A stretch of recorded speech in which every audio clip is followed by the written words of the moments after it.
first JMC review of 2021. Can you dig it? Can you dig it? Here's hoping that this year is slightly less chaotic than last year was.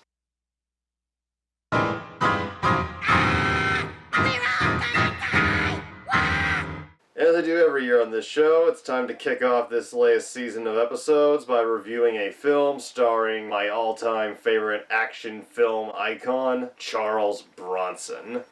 When murder and rape are the crimes, Bronson is the only punishment.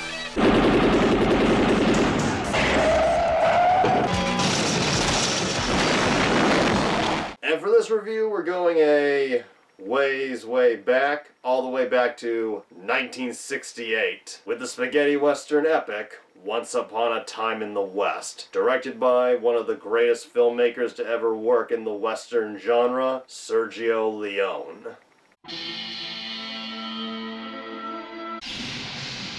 In a new kind of western. And for anyone wondering why this particular movie, well, a few years ago when I was reviewing Death Wish 3 with my old friend Matt Nugent, we had this conversation.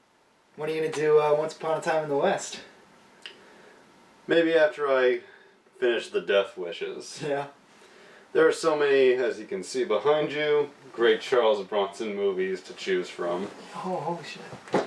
And as of last year, I finally wrapped up all the films in the original Death Wish franchise, so here we are.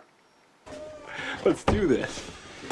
Sergio Leone is best known as the director of the Man with No Name trilogy, A Fistful of Dollars for a Few Dollars More, and last but not least, The Good, the Bad, and the Ugly. I've been looking for you for 8 months.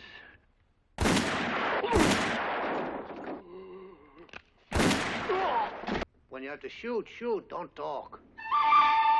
After The Good, the Bad, and the Ugly, Sergio Leone decided to retire from making westerns, setting out to make a film adaptation of The Hoods by Harry Gray, which would eventually become his latter film, Once Upon a Time in America. But after Paramount offered a generous budget and access to Henry Fonda, one of Leone's favorite actors who he had tried to work with for years, he accepted to come on board into the Old West once again. A manhunt. When it came to writing the screenplay, Sergio Leone commissioned future filmmaking legends Bernardo Bertolucci of Last Tango in Paris and The Last Emperor, and the future king of Italian giallo horror, Dario Argento. Groovy. The three Italian filmmakers spent much time watching and discussing classic westerns such as High Noon, The Iron Horse, The Comanches, The Searchers, and many more. Leone's intentions were apparently to take stock conventions of American westerns and rework them into an ironic fashion, essentially revising their intended meaning to create a darker concoction. I'd say that's definitely what the film is, a revisionist telling of what many people had come to expect from a film set in the Old West, especially during the John Wayne era. Conscious of the film's length, Leone hired Sergio Donati, who had worked on many of Leone's previous films, to refine the screenplay. And with the final film clocking in at 166 minutes, I'm not sure he succeeded. Long, but amazing. But in the end, I'd say that doesn't really matter because Once Upon a Time in the West is an amazing example of slow build, marking the first entry in Leone's new trilogy, the Once Upon trilogy, which would be followed by Duck You Sucker and Once Upon a Time in America. Okay. Unlike how most movie reviews go, I'm not going to go through every single scene by scene by scene in the film because it's a pretty big film and most of the scenes are slow, quiet, suspense building with a lot of panning shots and sometimes, surprisingly, little music. So I'm going to start out with a quick recap of what the story is and then get into the film's pretty iconic characters. A ruthless assassin named Frank, played by screen legend Henry Fonda, murders an entire family, known as the McBain family. Dad, daughter, both sons, all fucking dead. He frames a well-known bandit named Cheyenne, played by fellow screen legend Jason Robards, for the killings. McBain's new wife, a sweet, tough, former prostitute named Jill, played by Claudia Cardinale, arrives to find the dead bodies of what she thought would be her new family.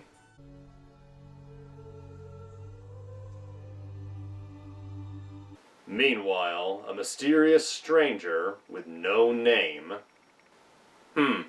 played by Charles Bronson, arrives in town and eventually is dubbed Harmonica due to his constant playing of a harmonica, with the sole mission of finding and killing Frank. End of the line. Yeah.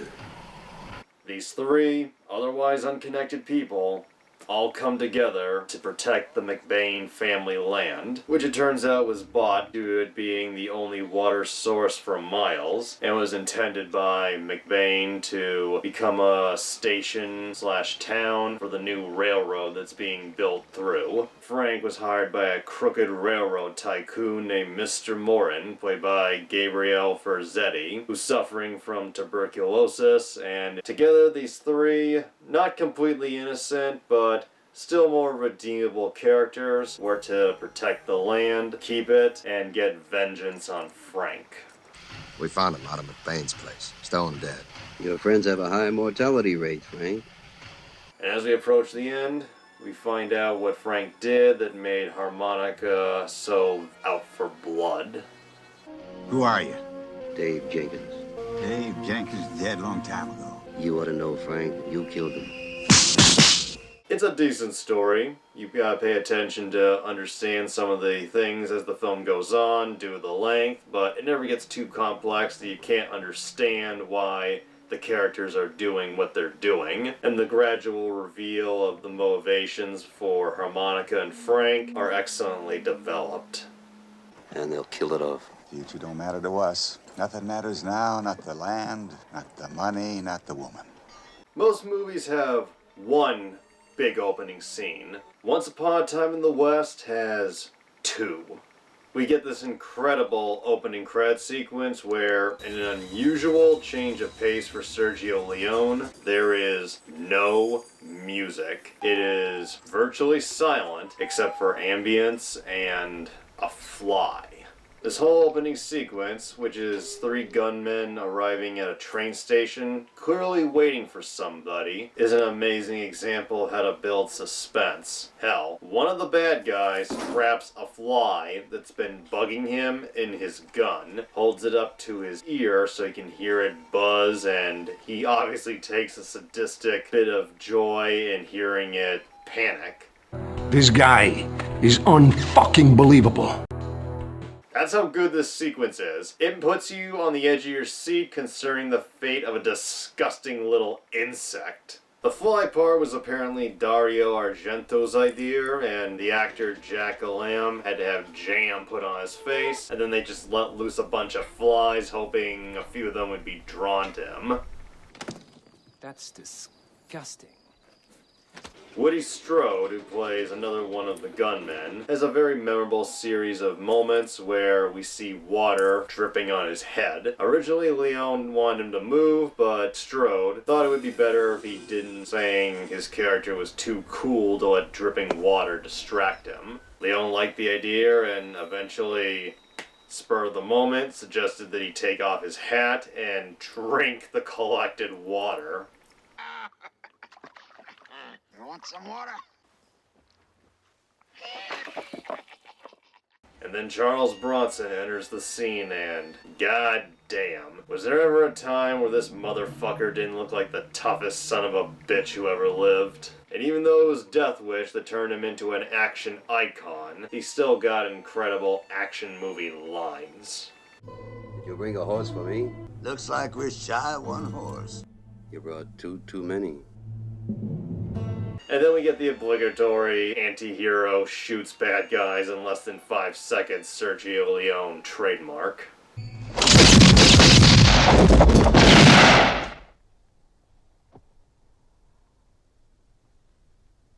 Leone originally offered the role of Harmonica, which is basically just another version of his man with no name character, to Clint Eastwood. But after working on The Good, the Bad, and the Ugly, Clint Eastwood decided he was just done working with Leone, saying that he was tired of dealing with his perfectionist style. Leone then gave the role of Harmonica to Charles Bronson after unsuccessfully trying to cast him in the original Man with No Name movie, A Fistful of Dollars. He also tried to cast Bronson as Lee Van Cleef's character, Douglas Mortimer, and For a Few Dollars More, but he turned that down too.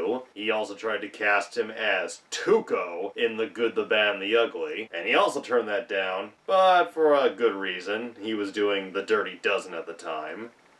Nice. Well, I guess after seeing how good those turned out, he decided, I'll come on board to Italy. Awesome! Righteous! The second great opening of the film is the cold-blooded slaying of the McBain family. After getting to know the family a little, we suddenly see the daughter shot dead, the father shot dead, and then the oldest son. The only person to survive initially is the youngest son, who they mention is maybe 6 or 7 years old.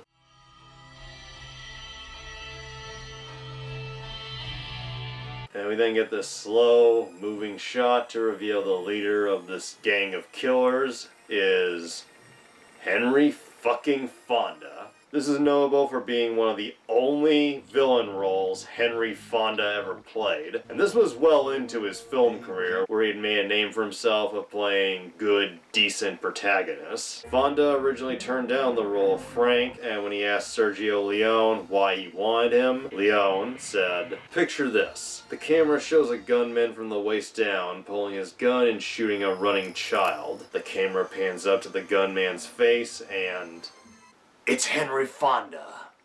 I wasn't expecting that to happen. What are we gonna do with this one, Frank? Now that you've called me by name. The sound editing, the close-up of Henry Fonda's face, just to really let the audience know it's him, his cold blue eyes, and the fact that he shoots a fucking child in the head makes this one of the best villain introductions you will ever see. I mean, woof! And of course, the music is fucking amazing. It shouldn't be any surprise, being that the music was done by the late, great, should have got an Oscar way sooner than he did, Ennio Morricone.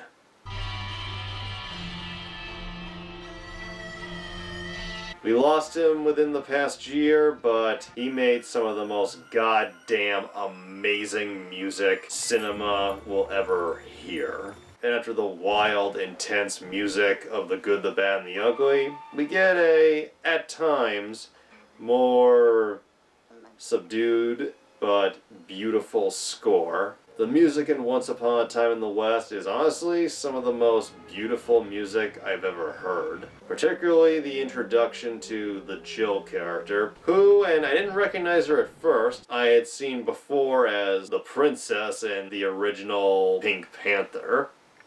Safari. Frazzari. Wild animal hunt. Claudia Cardinale is beautiful as you could get. Like many actors in the film, she's able to act through her face extremely well, showing uncertainty, heartbreak, joy, and sadness. I can't really judge her acting for when she talks because, as clearly seen in a few particular shots, she's obviously dubbed for this film. The place you wanted to go? Sweetwater. Brett McBain's farm. But she still carries a strong presence, and while her character isn't the strongest female character ever, she's reasonably tough in her own way, stands her ground when she has to, and even when she's made a victim like everybody else, she keeps going forward. She has a great moment where she says, without actually saying the word, because 60s, she says if she was raped, she would still keep on going. And that kind of happens later on when Frank, because he's evil, I think I might be a little sorry killing you. You like being alive. You murdering, conniving, thieving cocksucker. Leone originally wanted Sophia Loren to play Jill, but decided she might be too much trouble to deal with due to her reputation, so he cast Claudia Cardinale, who was a good friend of his. You don't want to stay out here alone? Why not? This is my home. And of course, we have Jason Robards as Cheyenne, the bandit who Frank frames for the murder of the McBain family. I'll kill anything. Never a kid. Be like killing a priest. Catholic priest, that is. If we were to compare Once Upon a Time in the West to The Good, the Bad, and the Ugly, Jason Robards as Cheyenne is the Tuco of this film. Although, definitely a more decent human being than Tuco ever was in that film. Taking a rest? Only 70 miles.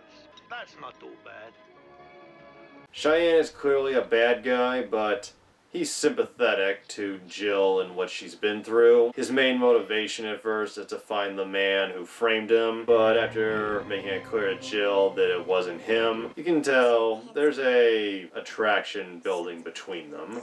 But it's clear it wouldn't work. You're sort of a handsome man. But I'm not the right man. In Cheyenne's introduction, we have a great tense standoff with harmonica.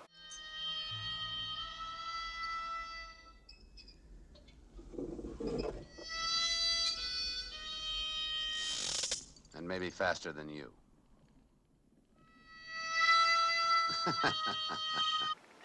So that's what trolls did before the internet was invented. Harmonica, in his own little journey to find and kill Frank, gets himself involved with the two of them, I guess feeling sympathy for Jill, and a grudging friendship and respect builds between Harmonica and Cheyenne, particularly after a kick-ass sequence where Cheyenne rescues Harmonica from the clutches of Mr. Morin.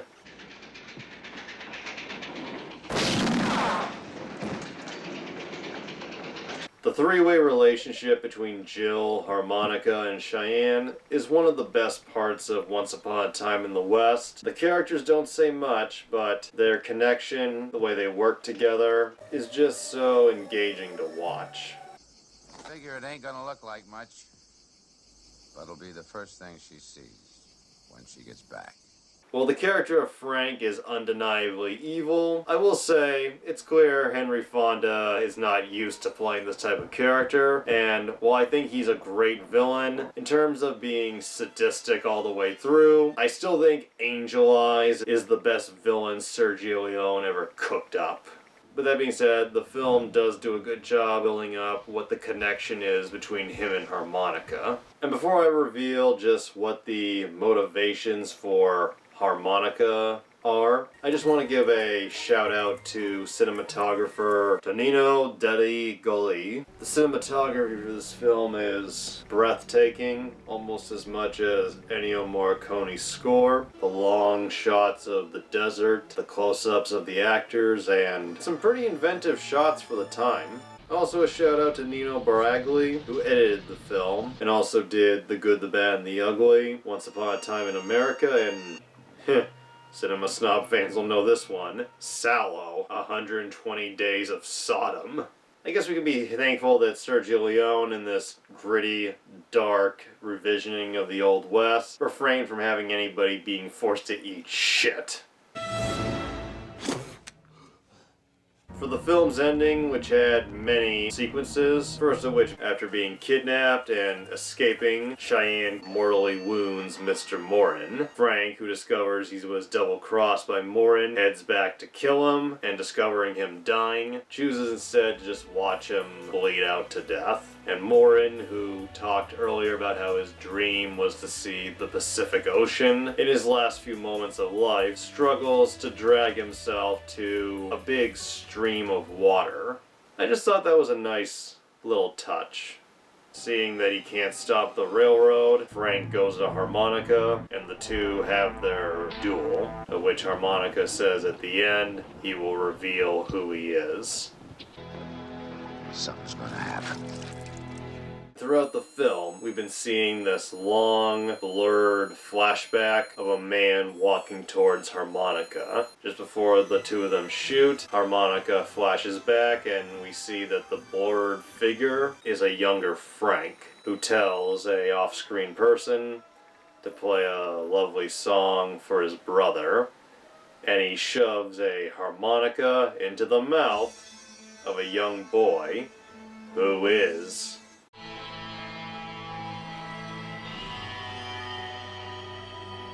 for whatever reasons lie in the past, Frank murdered Harmonica's brother, and having the only thing keeping him from hanging being the younger Harmonica, every breath he takes blows out a tune.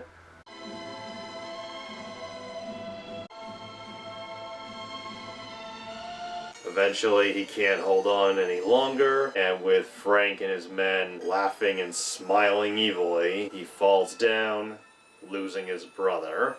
This whole sequence, which goes on for about 8 minutes, is some of the most jaw-dropping, breathtaking minutes of cinema you will ever watch. The whole thing is captivating all the way to the shooting.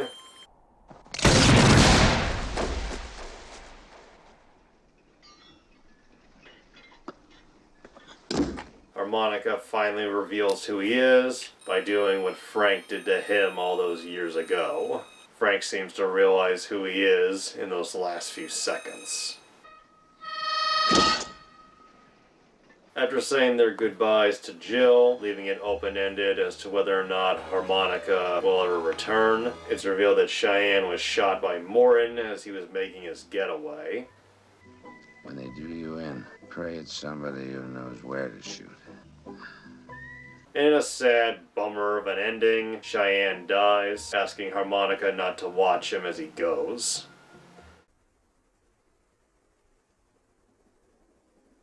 As Jill takes out water to the railroad workers, Harmonica rides off in a way that's not your traditional riding off into the sunset, but still a pretty glorious exit for Charles Bronson.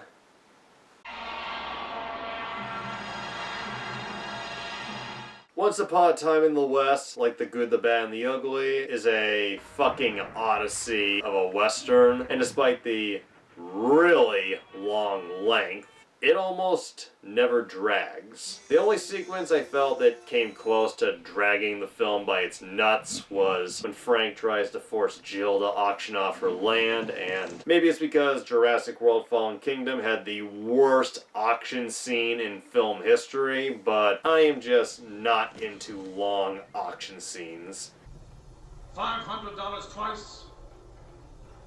The Deadwood movie knew to only go about 5 minutes. If there was anything else I didn't like in Once Upon a Time in the West, it'd only be 2 things. One is this moment in the scene where Harmonica meets Jill. After meeting and talking, he goes up to her and pretty out of nowhere rips her shirt in a way that highlights her cleavage, throws her on a bale of hay, and while I get a pervy director trying to show off the goods, when this moment happened I was like, where the fuck did this come from? Well, I think we live in overstimulated times. And the other thing that I wasn't particularly hot on was Cheyenne's death. Well, I'll admit I was expecting a couple of the main characters to die in this film. Cheyenne's death is kinda out of nowhere. We see him appear, he seems pretty okay for about 10 to 20 minutes, and then out of nowhere he's like, I got shot, I'm dead. Ah, fuck it, dude. Let's go bowling. It's hard to say, but his whole death just felt like it was a idea that got tacked on at the last possible second, and just seems like an unnecessary bummer fuck of an ending. But nonetheless, for the most part, Once Upon a Time in the West is glorious. The film and Sergio Leone himself are heralded as one of the major influences for some of the biggest directors of the past 40 years, including Martin Scorsese, George Lucas, Vince Gilligan, the creator of Breaking Bad, and Quentin Tarantino. Critical reception at the time was a little mixed. Some critics called out the long length, which can be understandable. Some people just can't do with long films. A fun story that Sergio Leone liked to tell is he visited a cinema in Paris that apparently played Once Upon a Time in the West for 2 straight years. When he visited the theater, fans gathered wanting his autograph, and the projectionist, less enthusiastic, said to Leone, "I kill you! The same movie over and over again for 2 years, and it's so slow!" Turn it off! At least that's what Leone claims happened. And a story I think worth going out on is Al Mullock, who played one of the 3 gunmen during the opening scene, sadly committed suicide during filming. He jumped from his hotel window. He was still alive after hitting the pavement. As they were trying to get him to the ambulance, Sergio Leone stopped them and said before they took him that they needed to get his fucking costume off, yelling, "We need the costume!" Priorities? What? Really? Wow. So that was my review of Once Upon a Time in the West. I definitely recommend it, and hope you enjoyed the first JMC review of 2021. There's more reviews to come this year, and it's good to be back. Albeit, I might be a little rusty because I've been on hiatus, but it feels good to be doing this again. I'll see you again soon.